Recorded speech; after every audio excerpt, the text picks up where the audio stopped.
तो इस वीडियो में हम यहां पर मॉड्यूल डी ऑफ एएफएम के बारे में बात करने वाले हैं and we are going to cover the budget and the budgetary control. तो इस वीडियो को जरूर एंड तक गो थ्रू कीजिएगा। बेसिक से कंसेप्ट है लेकिन काफी ज्यादा इंपॉर्टेंट है एंड इसके साथ ही हमारा जो मॉड्यूल डी है एएफएम का वो कवर हो जाएगा। If you want to cover all the previous videos and आप वीडियोस को गो थ्रू करना चाहते हो तो सिंपली चैनल को फटाफट से सब्सक्राइब कर लीजिए and press the bell notification icon so that you can get updated whenever we upload the new videos over there. And साथ ही फुल कोर्स जो है वो जेआईबी का हमारे पास अवेलेबल है। इसके लिए सिंपली आपको हमारी वेबसाइट के ऊपर विजिट करना है विच इज jaiib.learningsessions.in। तो ये वेबसाइट आपके सामने यहां पर स्क्रीन पर लिखी हुई है, आपको इस वेबसाइट के ऊपर विजिट कर लेना है and further start preparing for the same. Link आपको डिस्क्रिप्शन बॉक्स में मिल जाएगा एंड फर्दर इसके साथ ही हम फ्री पीडीएफ जो है यहां पर चारों पेपर्स की ऑफ जेआईबी वो प्रोवाइड कर रहे हैं। सिंपली आपको यहां पर साइन अप कर लेना है। साइन अप करने के बाद आपको जाना है यहां पर पीडीएफ सेक्शन में जहां पर ये सभी पीडीएफ को आप यहां पर फ्री ऑफ कॉस्ट एक्सेस कर सकते हैं। तो जल्दी से जल्दी यहां पर विजिट कर लीजिए वेबसाइट को and start preparing for the same. So let's start the session over here and it's related to the budget and the budgetary control. So budget basically क्या होता है, जैसे मान लीजिए कि मेरे पास यहां पर कुछ एक एक्सपेंसेस है, ठीक है। मुझे पता है कि आने वाले टाइम में मेरे पास यहां पर ये प्रोजेक्ट को मैं अंडरटेक करने वाला हूं एंड इस प्रोजेक्ट को लेकर के मुझे पता है कि एंटीसिपेटेड यहां पर एक कॉस्ट है कि मेरा यहां पर 1 लाख रुपए लगने वाला है, ठीक है। तो ये पर्टिकुलरली क्या होगा कि मैं इसके हिसाब से अपनी कॉस्ट को निर्धारित करूंगा कि कितने टाइम में कितना पैसा जाएगा नहीं जाएगा। तो वो सब चीजें किसको बताती हैं, that's particularly related to the budget over there, ठीक है। तो यानी कि आप इनकम एंड एक्सपेंसेस को गो थ्रू करते हो, एक फाइनेंशियल प्लान बनाते हो उसके बेस के ऊपर कि कितना पैसा हमारे पास आएगा, कितना पैसा हम खर्च करेंगे एक पर्टिकुलर टाइम पीरियड के ऊपर। ये एक महीना भी हो सकता है, एक साल भी हो सकता है, एक क्वार्टर भी हो सकता है, कुछ भी टाइम पीरियड यहां पर हो सकता है। शॉर्ट टर्म बजट भी होते हैं, लॉन्ग टर्म बजट भी होते हैं, सभी चीजों को डिटेल में हम यहां पर कवर कर लेंगे। तो एक आपके पास ये फाइनेंशियल प्लान होता है जिसमें आप पर्टिकुलरली एस्टिमेट लेकर के चलते हो, आपका पर्टिकुलरली फ्यूचर के जो आपके ऑपरेशंस हैं वो किस तरह से चलने वाले हैं उनके ऊपर ध्यान देते हो एंड इसको हम मॉनेटरी टर्म में क्या करते हैं, शोकेस करते हैं। It is particular presented in the monetary terms over there, या फिर फिजिकल यूनिट्स की टर्म में करते हैं कि इतने हम प्रोडक्ट्स को बनाएंगे, इतना सामान चाहिए होगा। ये सब चीजों के बेस पर हम यहां पर एक एस्टिमेट लेकर चलते हैं अपने फाइनेंशियल प्लान के लिए, राइट। बजटिंग पर्टिकुलर क्या होता है, जो कंप्लीट प्रोसेस होता है जिसमें हम बजट को पर्टिकुलरली डिजाइन करते हैं, उसको इंप्लीमेंट करते हैं एंड फर्दर उसको ऑपरेट करते हैं। इस सारे के सारे प्रोसेस को हम बजटिंग कहते हैं। यानी कि इसमें डीआईओ होता है। डीआईओ का मतलब है designing and implementation and operation, तीन चीजें इसमें शामिल रहती हैं। टाइप्स ऑफ बजट के हिसाब से समझते हैं। सबसे पहले फंक्शनल बजट की बात आती है, जब आप किसी पर्टिकुलर फंक्शन को लेकर के, लेट्स से केस की कोई पर्टिकुलर फंक्शन आपके बिजनेस का, उसको लेकर के आप बजट बनाते हो, चाहे प्रोडक्शन का बजट है चाहे सेल्स का बजट है, वो आपका क्या हो रहा है, that's a functional budget over there.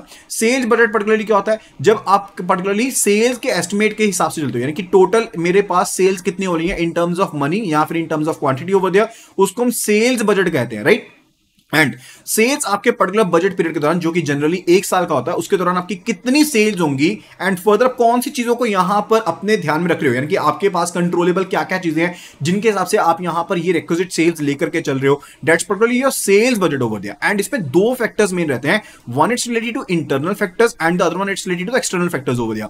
Internal factor में होता है कि मान लीजिए कोई यहां पर कंपनी है XYZ, अब इसकी प्रोडक्शन कैपेसिटी ही यहां पर सिर्फ और सिर्फ 50,000 यूनिट्स की है एंड ये अपना सेल बजट बनाते 70,000 के हिसाब से, तो सही नहीं रहेगा ना। तो यहां पर ये फैक्टर्स को आपको ध्यान में रखना पड़ता है कि आपने कितने, आपके पास कैपेसिटी कितनी, इंटरनल कैपेसिटी कितनी, आपकी स्टाफिंग कितनी है, प्राइसिंग किस हिसाब से है एंड फर्दर आपके पास नए प्रोडक्ट आप डेवलप कर रहे हो कि नहीं कर रहे हो, उन सभी चीजों का यहां पर ध्यान में रखा जाता है। वो आपके इंटरनल फैक्टर्स होते हैं, राइट। इसके अलावा एक्सटर्नल फैक्टर्स भी हो सकते हैं, यानी कि मार्केट में कंपटीशन कितना है, आपकी क्या ग्रोथ है, गवर्नमेंट की क्या पॉलिसी है, कंज्यूमर की क्या प्रेफरेंसेस चल रही है चीजों को खरीदने को लेकर के, उन सभी चीजों को भी आप फैक्टर में ले सकते हो। यानी कि वो आपके एक्सटर्नल फैक्टर्स है जो आपके इंटरनल ऑर्गेनाइजेशन के ऊपर डिपेंडेंट यहां पर नहीं है, ठीक है। एंड फर्दर जो सेल्स बजट होता है वो की फंक्शनल बजट है, क्योंकि कोई भी फर्म है उसको प्रॉफिट कहां से मिलेगा, जब वो अपने प्रोडक्ट्स को या सर्विसेज को सेल करेगी। तो ये पर्टिकुलरली एक की फंक्शनल बजट इसको यहां पर माना जाता है, जिसके बेस पर और फंक्शनल बजट्स यहां पर तैयार किए जाते हैं। अब सेकंड जो आपका फंक्शनल बजट है, that's actually related to the production budget over there. Production budget होता है कि मेरी प्रोडक्शन कितनी होगी। अब अगर मेरी प्रोडक्शन जो है वो 30,000 की ही जा सकती है एक साल में, सभी फैक्टर्स को ध्यान में रखते हुए, अब उसके बेस पर अगर मैं यहां पर सेल्स बजट जो होगा वो पर्टिकुलरली कितना का बना सकता हूं, मैक्सिमम 30,000 का बना सकता हूं ना। ये तो है नहीं कि मेरी प्रोडक्शन जो है वो मेरी 20,000 की 30,000 की है, मैं सेल्स बजट रेडी कर दूं अपना 60,000 के हिसाब से, 70,000 के हिसाब से। तो आपको वेरियस यहां पर एजम्पशंस लेनी पड़ती हैं, एंटीसिपेशंस लेनी पड़ती हैं कि आपके पास पर्टिकुलरली कितनी प्रोडक्शन यहां पर हो सकती है एंड फर्दर ये जो की डिसीजंस होते हैं वो आपके किसके ऊपर डिपेंड करते हैं, those are with the management over there. यानी कि आप पर्टिकुलरली सेल्स एस्टिमेट लेते हो वेरियस प्रोडक्ट्स का, उसके हिसाब से अपना जो प्रोडक्शन होता है उसको तय करने बनाने की कोशिश करते हो। अगर मैंने अपना सेल एस्टिमेट पहले ले लिया यहां पर 40,000 का, ठीक है, अभी मेरा की बजट था, उसके हिसाब से मैं अपनी प्रोडक्शन कैपेसिटी को क्या करूंगा, इंक्रीज करूंगा, उसको एनहांस करूंगा, ताकि मैं यहां पर 30,000 की जगह पर जो 40,000 यहां पर यूनिट्स हैं उनको यहां पर प्रोड्यूस कर पाऊं, क्योंकि मुझे यहां पर 40,000 की प्रोडक्ट्स की यहां पर सेल करनी है, राइट। फर्दर उसके बाद आते हैं related to production cost budget over there, यानी कि जब आपने एक बार प्रोडक्शन बजट को बना लिया आपने, उसके बाद आपको क्वांटिटी पता लग गई है कि कितना बजट आपका बनेगा, वेरियस प्रोडक्ट की कितनी क्वांटिटी आप प्रोड्यूस करने वाले हो, फिर आप यहां पर प्रोडक्शन की कॉस्ट को कैलकुलेट करते हो। अब आप यहां पर कॉस्ट के जो प्रोडक्ट की कॉस्ट हो गई या फिर बजट है उनको बनाते हो। अब कंबिनेशन ऑफ बजट्स भी यहां पर हो सकता है कि आप मटेरियल का, लेबर का, ओवरहेड कॉस्ट का सारा बजट लेकर के चलते हो कि आपके पास कितनी यहां पर कॉस्ट होने वाली है और उसके हिसाब से सब चीजों को तय करते हो, राइट। एंड फर्दर अब इसके बाद बात आते हैं related to cash budget over there. Cash budget basically आपको डिटेल एस्टिमेट देता है कि आपके पास यहां पर कितना पैसा आ रहा है, यानी कि इनफ्लो ऑफ मनी कितनी होने वाली है and further outflow of money कितनी होने वाली है, एंड यहां पर जो भी डिफरेंसेस होंगे उसको आप कैसे प्लग कर सकते हो, यानी कि मैंने फाइनेंस लेना है, बैंक लोन लेना है या फिर मार्केट से पैसा उठाना है, तो मुझे वो देखना पड़ेगा, ठीक है। एंड ये बजट होगा वो डिफरेंट टेनर्स के लिए आप बना सकते हो। मैं मंथली बेसिस पे बना सकता हूं, क्वार्टरली बेसिस बना सकता हूं, हाफ ईयरली या ईयरली बेसिस बना सकता हूं, या इवन वीकली बेसिस के ऊपर भी हम इस बजट को बना सकते हैं कि हमारा कैश बजट क्या होने वाला है। फर्दर बात आती है कैपिटल एक्सपेंडिचर बजट। कैपिटल का मतलब क्या होता है? कैपिटल एक्सपेंडिचर का मतलब होता है, लेट्स से केस कि मैं अगर यहां पर कोई एसेट को, कौन से एसेट की बात कर रहा हूं, we are talking about the fixed assets over there, यानी कि मैं एक पर्टिकुलर टाइम के दौरान कौन से कितने फिक्स्ड एसेट्स को यहां पर एक्वायर करने वाला हूं, उन सभी चीजों का मुझे यहां पर ध्यान जो होगा वो यहां पर करना पड़ेगा। वो कैपिटल एक्सपेंडिचर बजट के ऊपर आता है, यानी कि फिक्स्ड एसेट्स के ऊपर मैं अपनी कितने एक्सपेंसेस करता हूं ताकि मैं अपनी कैपेसिटी को यहां पर इनहांस कर पाऊं। जैसे मैंने आपको बताया कि हमने यहां पर सेल्स बजट लिया 40,000 का, कि हमने 40,000 जो है वो यहां पर प्रोडक्ट्स को सेल करना है, वेरियस प्रोडक्ट्स को सेल करना है। अब लेकिन जो मेरा प्रोडक्शन बजट था, वो यहां पर बेसिकली कितना था, that was actually around the 30,000, वो 30,000 का था। अब उसके हिसाब से मुझे अपनी जो पर्टिकुलर यहां पर बजट है उसको क्या करना है, अपलिफ्ट करना है, यहां पर प्रोडक्शन कैपेसिटी को इंक्रीज करना है। उसके लिए मुझे हो सकता है कि नई मशीन जो है वो यहां पर लेकर के आनी पड़े। मशीन का मतलब है मुझे नया फिक्स्ड एसेट यहां पर लेकर के आना पड़े, राइट। तो ये पर्टिकुलरली क्या बनाएगा, मेरे पास एक बेसिस बन जाएगा कि मुझे कितने एसेट्स को यहां पर लेकर के आना है, एंड एक कंटिन्यूअस प्रोसेस होता है। एंड फर्दर आप इसको लॉन्ग टर्म बेसिस पर लेकर के चलते हो कि मुझे अपनी कैपेसिटी को इतना इंक्रीज करना है, तो यहां पर मुझे इतनी चीजों की रिक्वायरमेंट होने वाली है, राइट। फर्दर उसके बाद आती है हमारे पास मास्टर बजट की। मास्टर बजट होता है जो वेरियस फंक्शनल बजट्स को कंसोलिडेट करता है, यानी कि एक हो गया कि आपने यहां पर निकाल लिया, आपके पास सेल्स बजट आपने देख लिया कि सेल्स कितनी हो गई, आपने यहां पर प्रोडक्शन बजट देख लिया, प्रोडक्शन कॉस्ट बजट देख लिया, जैसे पीसी बजट हो गया, एंड फर्दर उसके बाद आपके पास आपने यहां पर जो कैपिटल एक्सपेंडिचर बजट था, कैपेक्स था, वो बजट निर्धारित कर लिया। ये सारे के सारे बजट्स को आप क्या करते हो, कंसोलिडेट कर देते हो, यानी कि एक ही जगह पर आप इनको लेकर के आओगे ताकि आपको एक ओवरव्यू, पूरा का पूरा ओवरव्यू मिल जाए, ठीक है। That's related to the master budget over there. Further फिर बात आती है कि आपके पास फिक्स्ड एंड फ्लेक्सिबल बजट भी हो सकते हैं। फिक्स बजट होते हैं जिसमें आप कोई भी चेंजेस नहीं कर सकते, यानी कि अगर मैंने बजट सेट कर दिया कि मैं इस एक्टिविटी के ऊपर, इस फंक्शन के ऊपर 2 लाख रुपए ही स्पेंड करने वाला हूं, तो मेरा ये बजट कोई फ्लेक्सिबिलिटी नहीं देगा। मुझे यहां पर 2 लाख के बीच में ही यहां पर इस चीज को निकालना है, इसको आगे लेकर के चलना है, यानी कि मैं अपनी लेवल ऑफ एक्टिविटी को लेकर के मैंने कुछ फोरकास्ट किया कि इतना बजट रहेगा, इसमें कोई भी चेंजेस नहीं करने वाला हूं, एंड इसमें मैं कोई भी प्रोविजन लेकर के नहीं चलता हूं, ठीक है। एंड फर्दर जो फिक्स बजट होता है डेफिनेटली वो इम्प्रैक्टिकल हो जाता है, क्योंकि हो सकता है कि आने वाले टाइम में जो कॉस्ट हैं वो यहां पर इंक्रीज हो जाए, चाहे लेबर की कॉस्ट है, चाहे मटेरियल की कॉस्ट है, चाहे ओवरहेड कॉस्ट है, ये आपके पास इंक्रीज हो सकती है, या फिर और कोई दिक्कत हो सकती है, रॉ मटेरियल की कॉस्ट इंक्रीज हो सकती है। तो आपको यहां पर लेकिन एक फिक्स्ड ही प्राइस आप लेकर के चलो, आप इसमें कोई भी वेरिएंस नहीं कर सकते हो, तो ये प्रैक्टिकल नहीं होता है, क्योंकि फ्यूचर कंडीशंस अगर चेंज होगी तो आपको उसके हिसाब से चेंज होना पड़ेगा। लेकिन जो फ्लेक्सिबल बजट या फिर वेरिएबल बजट होता है, उसमें केस में आप यहां पर प्रोविजंस लेकर के चल सकते हो, यानी कि जो भी लेवल ऑफ एक्टिविटी अगर चेंज होती है फ्यूचर में, अगर ऑपरेशन चेंज होते हैं, आपकी यहां पर प्रोसेस चेंज हो गए, प्रोसीजर चेंज हो गए, टूल चेंज हो गए, मशीनरी चेंज हो गई, कॉस्ट चेंज हो गई, तो आप उसके हिसाब से जो पर्टिकुलर प्रोविजंस है वो लेकर के चलते हो कि हां अगर मैं किसी चीज को ऑल्टर करने की जरूरत पड़ती है तो मैं यहां पर ऑल्टर कर सकता हूं।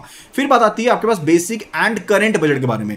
बेसिक बजट जो होते हैं वो आपके जनरली लॉन्ग टर्म पीरियड के ऊपर यहां पर आप उनको लेकर के चलते हो without any change over there, and ये पर्टिकुलर जो आपके बेसिक बजट होते हैं ये आपके कौन सी कंडीशन के ऊपर डिपेंडेंट होता है? These are particular dependent on the standard conditions. Standard conditions जैसे कि एक स्टैंडर्ड बेंचमार्क्स होते हैं ना, उसके हिसाब से आप लेकर के चलते हो। आप अपनी जो आज की डेट में सिनेरियोस चल रहे हैं उनको अकाउंटेबिलिटी में लेकर के नहीं चलते हो, ठीक है। जबकि जो करंट बजट होते हैं ये पर्टिकुलरली आपके शॉर्ट टर्म पीरियड के लिए होते हैं, एंड इसमें आप आज की डेट में क्या कंडीशन है, क्या स्पेसिफिक कंडीशन है, आपका क्या प्रोडक्शन कैपेसिटी है, उन सभी चीजों को लेकर के चलते हो। तो डेफिनेटली ये आपका आपके स्टैंडर्ड के हिसाब से नहीं है, ये आपकी एक्चुअल परफॉर्मेंस, जो भी आपकी एक्चुअल परफॉर्मेंस होने वाली है या जो भी डिफरेंट पैरामीटर है आपकी ऑर्गेनाइजेशन के, उसके हिसाब से लेकर के चलते हो। ये शॉर्ट टर्म बेसिस होता है, ये आपका लॉन्ग टर्म बेसिस पे हो गया, ये आपका शॉर्ट टर्म बेसिस पर हो गया। एंड ये बजट जो होता है वो काफी ज्यादा यूजफुल होता है as compare to the basic budget over दिया।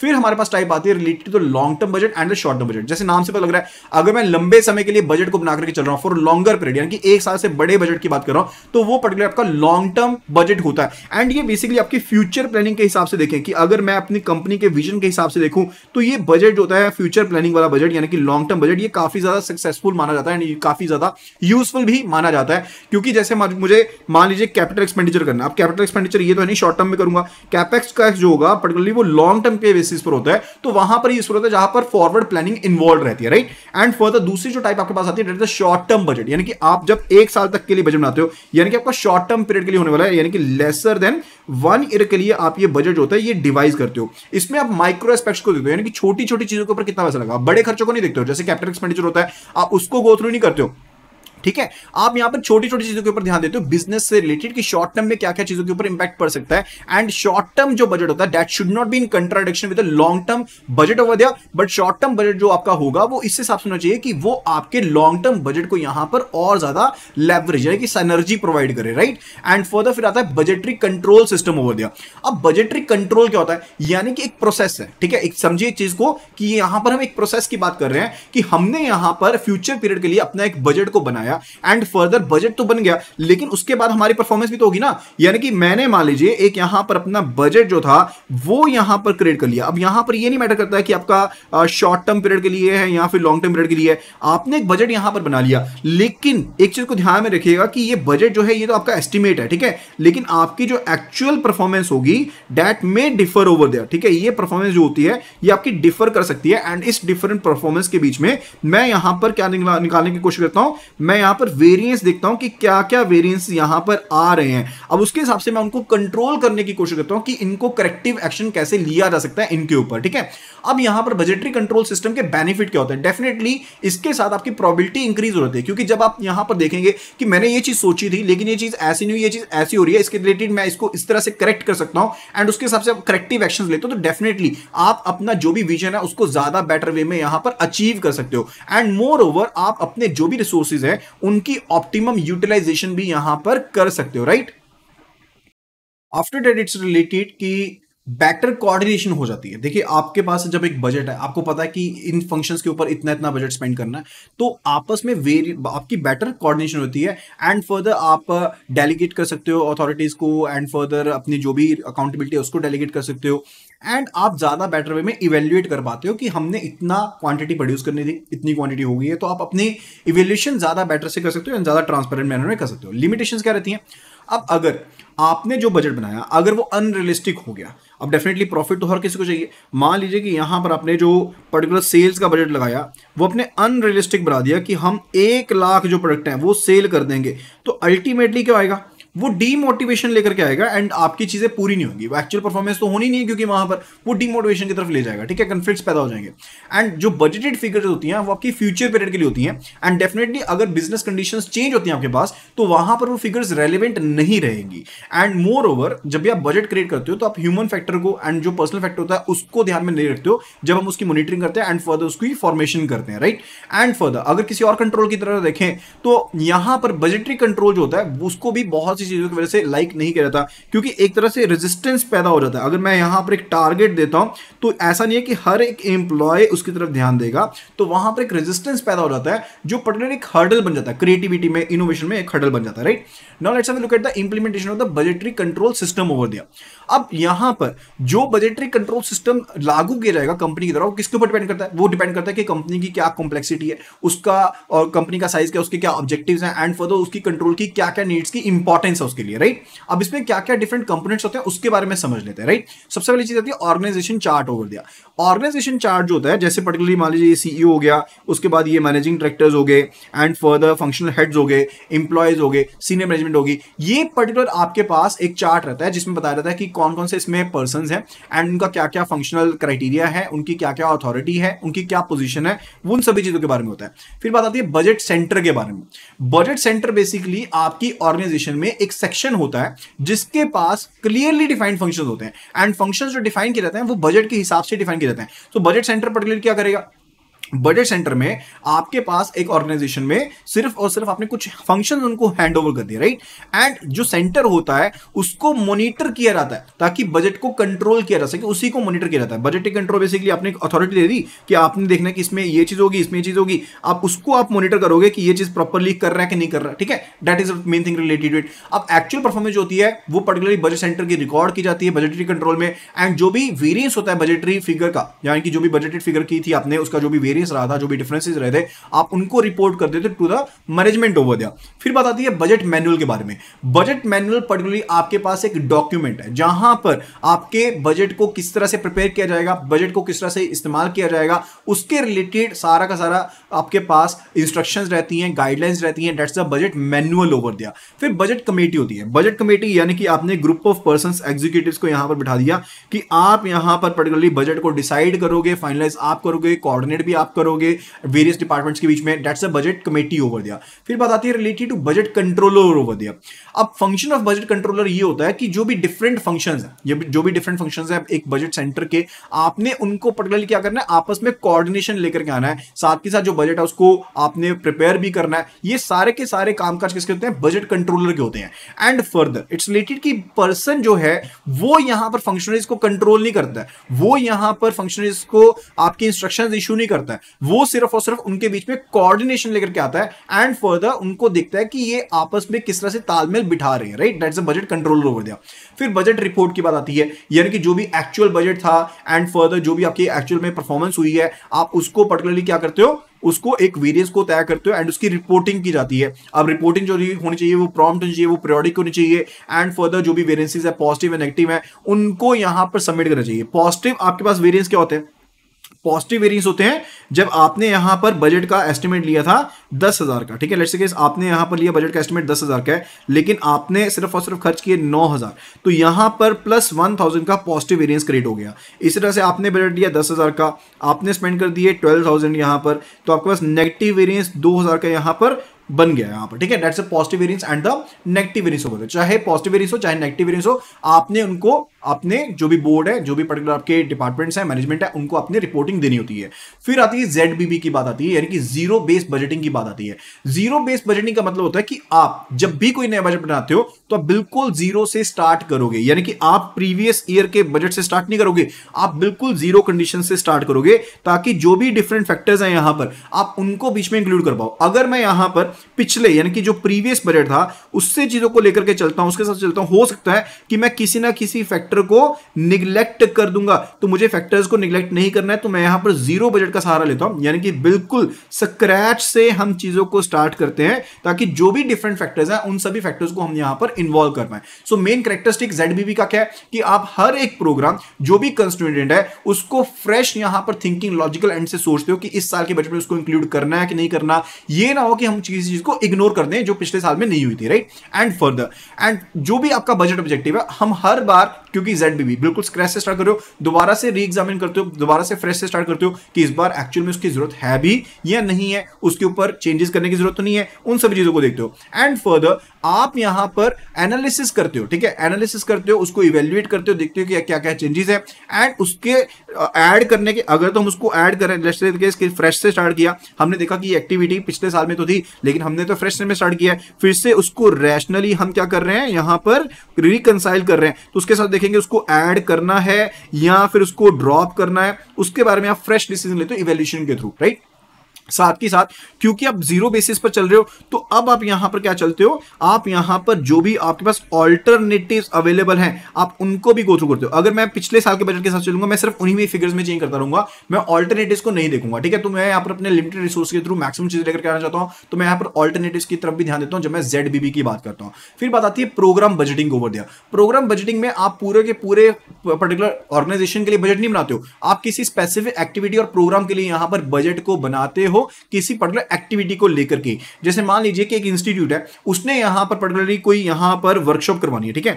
तो ये वर्कशॉप जो है यहां पर एग्जीक्यूटिव्स को लेकर के एक वर्कशॉप होनी है, एंड आप यहां पर पर्टिकुलर उसी प्रोग्राम से रिलेटेड जो बजट है वो यहां पर बनाओगे। आप जो और प्रोग्राम हो रहे हैं आपके ऑर्गेनाइजेशन में उनके रिलेटेड बजट नहीं बनाओगे, सिर्फ और सिर्फ इस पर्टिकुलर आपके जो प्रोग्राम होने वाला है उसी के रिलेटेड बजट को तय करोगे, rather than preparing the budget for overall all the activities in the organisation over there. फिर बताती है परफॉर्मेंस बजट के बारे में। अब NIBM यानी कि जो national institute for bank management Mumbai में है, उसके हिसाब से पर्टिकुलर परफॉर्मेंस बजट क्या होता है कि आप यहां पर चीजों को एनालाइज करते हो, आप चीजों को आइडेंटिफाई करते हो, सिंप्लीफाई करते हो एंड फर्दर क्रिस्टलाइज करते हो कि आपके परफॉर्मेंस ऑब्जेक्टिव्स क्या हैं किसी पर्टिकुलर जॉब को लेकर के जिनको आपने अचीव करना है।